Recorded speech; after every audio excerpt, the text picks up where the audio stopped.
Our first speaker today will be Sarika Nalagatla. She'll be speaking on how we should be investigating hematuria and some of the more contemporary and perhaps some of the more older evidence that's advised our practice.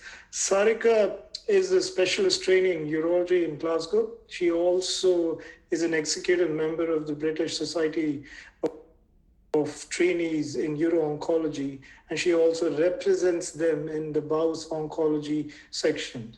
So without further ado, I'd like to ask for her presentation to be started.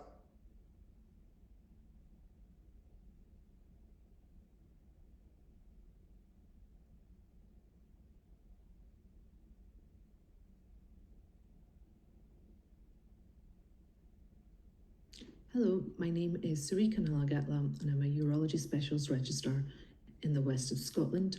Today I'll be talking to you about how to investigate hematuria and what is the evidence behind this. Hematuria can be grouped into three categories. Visible hematuria, formerly known as macroscopic or gross hematuria, is blood that is visible in the urine, colouring it pink, red or dark brown. Non-visible hematuria, formerly known as microscopic or dipstick positive hematuria, is blood that is present on urinalysis but it's not visible. Non-visible hematuria can also be defined as the presence of 3 or more red blood cells per high power field on a midstream clean cat urine sample, and that's under microscopy.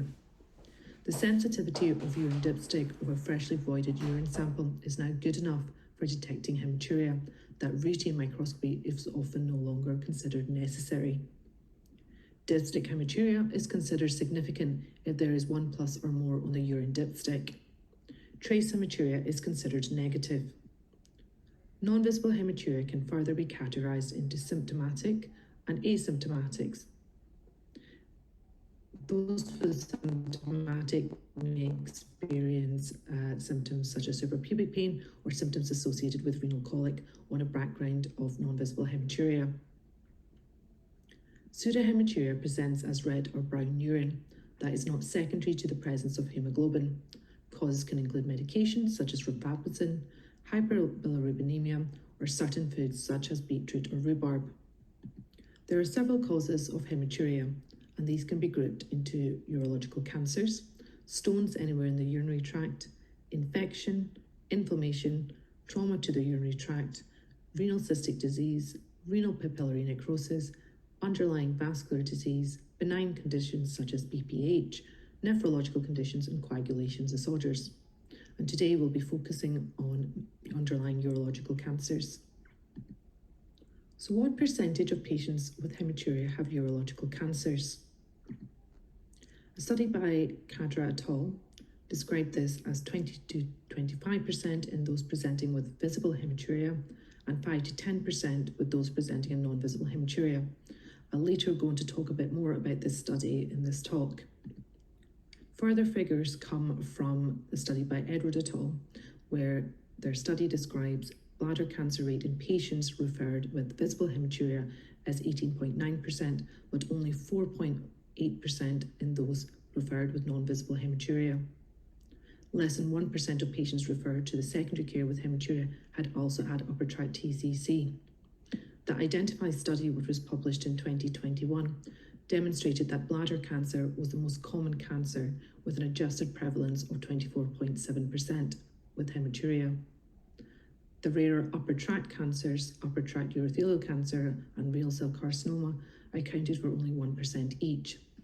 These figures highlight that the presence of red blood cells in urine can be perfectly normal finding, and explains why approximately 70% of patients with microscopic or dipstick hematuria, there's no abnormality found despite all conventional investigations being undergone. There are several risk factors associated with urinary tract malignancy. The ones I want to stress upon is increasing age, being male, having an underlying smoking history or being a current smoker, and those presenting more with visible hematuria than non-visible hematuria. Of note, the study by Edward et al. Demonstrated that in men aged less than 50 years with non-visible hematuria, the chance of finding malignancy was low, and overall this was comparable to women less than 60 years presenting with non-visible hematuria. In the case of visible hematuria in these age groups, the incidence of malignancy increased. There was more marked increase in the detection rates of malignancy above these age thresholds, with 1 in 10 chance of detecting malignancy in patients with visible hematuria and 1 in 30 in those presenting with non-visible hematuria.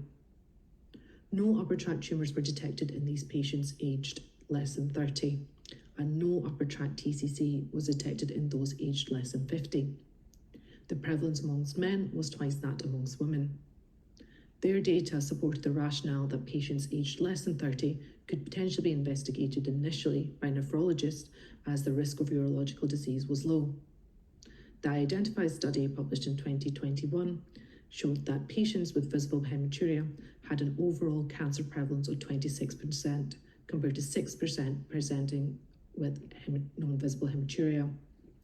Irrespective of the type of hematuria, the proportion of cancer appeared to increase with age, those with a smoking history, and being male. In patients with non-visible hematuria, there were no cancers in the under 35 age group. In patients with visible hematuria, the overall cancer prevalence was 17.8% in never smokers versus 35% in current smokers. Visible hematuria, older age, male, and smoking were all shown to be significant risk factors for all urological cancers. Compared to patients who have never smoked, ex-smokers and current smokers had significantly increased odds of developing bladder cancer and upper tract urothelial cancer, with current smokers having more than a 3-fold increase in the odds of bladder cancer. International guidelines for suspected cancer referral pathways vary greatly. Established risk factors are not always featured in referral criteria. The UK NICE and AUA guidelines differ. Both give different age thresholds for recommended investigation of each type of hematuria, and we'll discuss this very shortly. There are several investigations that a patient can undergo for investigating hematuria. The diagram here is taken from the Identify study, which was published in 2020, and here it shows how patients can be typically referred and what investigations they could undergo. So in the primary care setting, if you're presenting with head-rank hematuria, you're often then referred on for a urological assessment where you undergo focused urological history, examination, and undergo a cystoscopy, which is the gold standard for diagnosing bladder cancer. And you often undergo further imaging to assess for the upper tracts for malignancy or benign causes of hematuria such as stones. The Identify study showed that 95.5% of all malignancies and 95% of all pathology were diagnosed following an abnormal flexible cystoscopy and or ultrasound alone. 1 renal malignancy and 4 upper tract TCCs that were diagnosed with a second-line investigation had an abnormal ultrasound. So this shows how important a combination of having a flexible cystoscopy as well as upper tract imaging is important.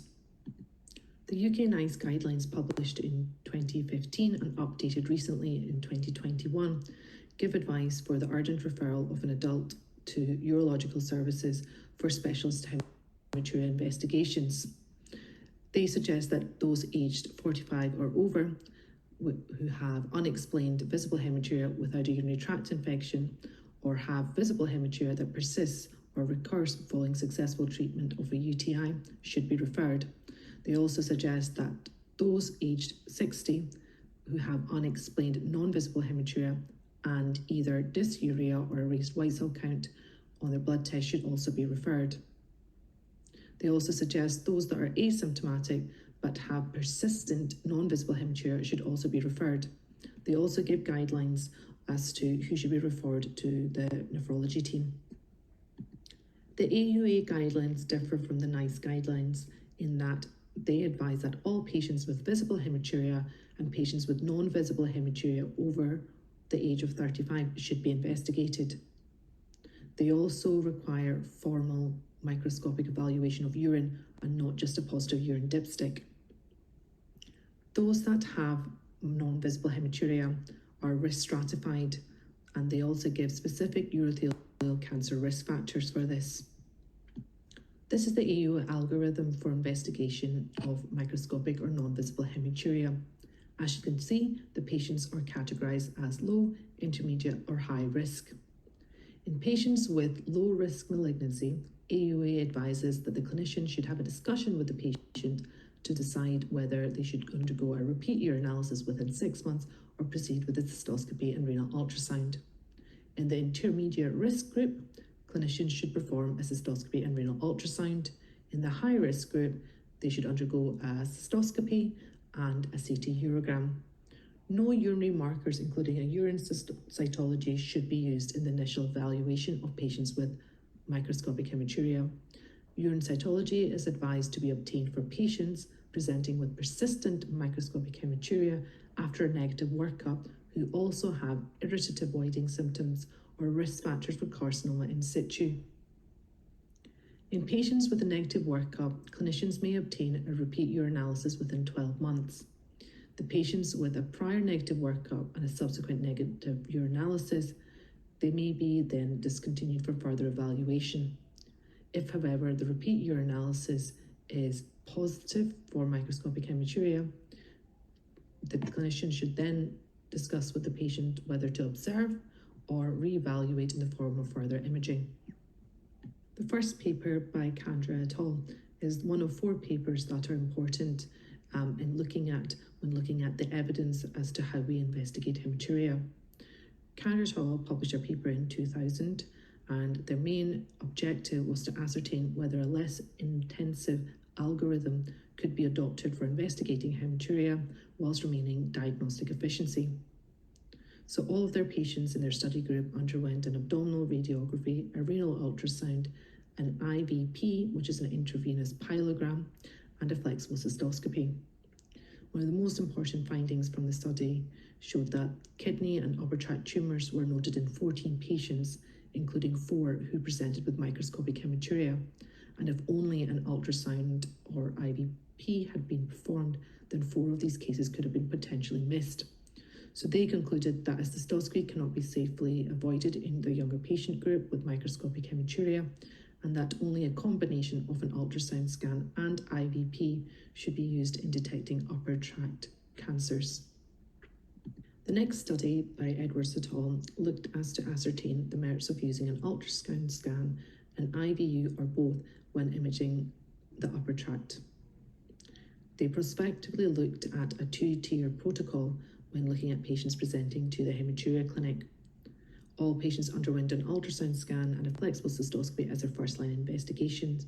An IVU was only used following an abnormal first-line test, and those presenting with persistent hematuria where no abnormality was detected. The results from this study show that ultrasound scans are an effective way of detecting upper tract tumours, although better for RCC than upper tract TCC. This highlighted the use of interval testing as a good pragmatic solution, given that most cases of upper tract TCC show persistent hematuria and that ultrasound alone is a highly sensitive test for RCC where persistent hematuria is less reliable. The study did not use urine cytology as a first-line test, in contrast to other published material. They explained that urine cytology in this context, despite being highly specific, has an established sensitivity of 25 to 40%. Some of the conclusions and recommendations from this study show that an ultrasound scan should be the first-line test as it is effective, cheap, adequately sensitive, avoids unnecessary radiation exposure, is appropriate to use in pregnancy, and allows rational use of CT and IVU investigations, which constitute a significant risk after radiation exposure to the individual. Given the sensitivity of ultrasound for diagnosing RCC, the use of additional upper tract imaging should be limited to identifying undiagnosed upper tract TCC. Although, as with bladder cancer TCC, there is no evidence that tumours detected at this presumed earlier junction are more amenable to treatment than those presenting via other routes. Based on their current findings, they recommended that an IVU should be confined to men aged 50 or older with macroscopic hematuria and positive repeat dipstick urine where first-line tests are negative. The DETECT study, published in 2018, was a prospective multi-centre observational study. All of their patient group underwent a cystoscopy and upper tract imaging, and they addressed the question as to whether age at presentation can be applied as a threshold for referral for hematuria investigation. One of their key findings was that of the bladder cancers diagnosed following non-visible hematuria, 59% were high-risk cancers, with 31% being muscle invasive.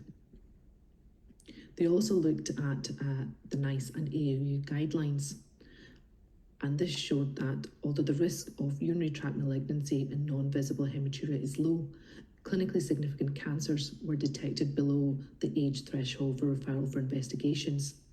So application of the NICE guidelines defined age threshold failed to detect 10.5% of cancers presenting with non-visible hematuria and 2.2% of cancers presenting with visible hematuria. So they recommended that patients with visible hematuria should be investigated regardless of age, and that a more international consensus of how patients should be referred for investigation of hematuria needed to be addressed.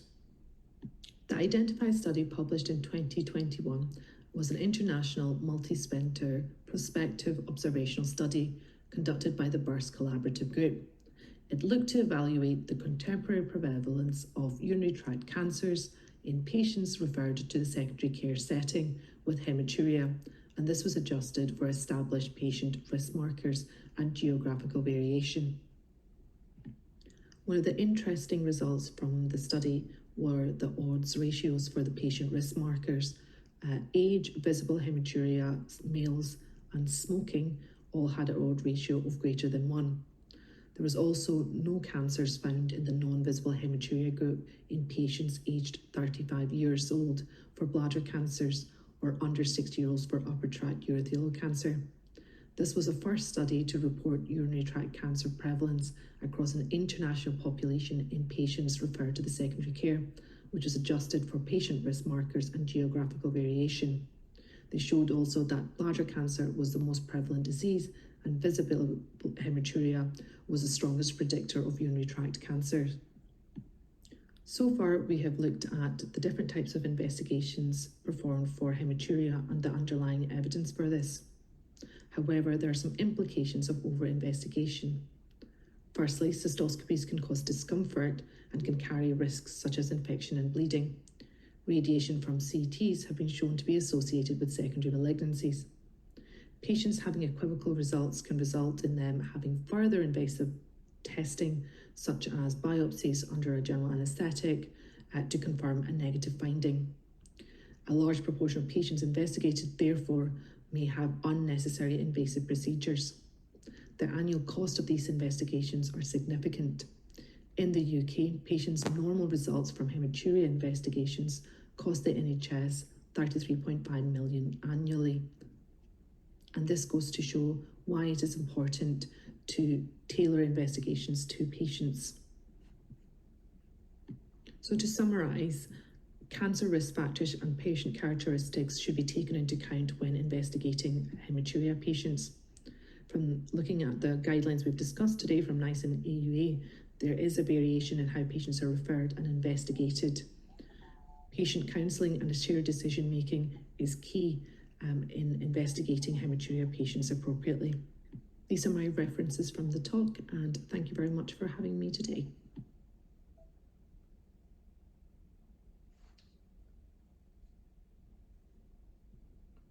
Thank you very much, Sarika. That was an excellent talk summarizing some of the key issues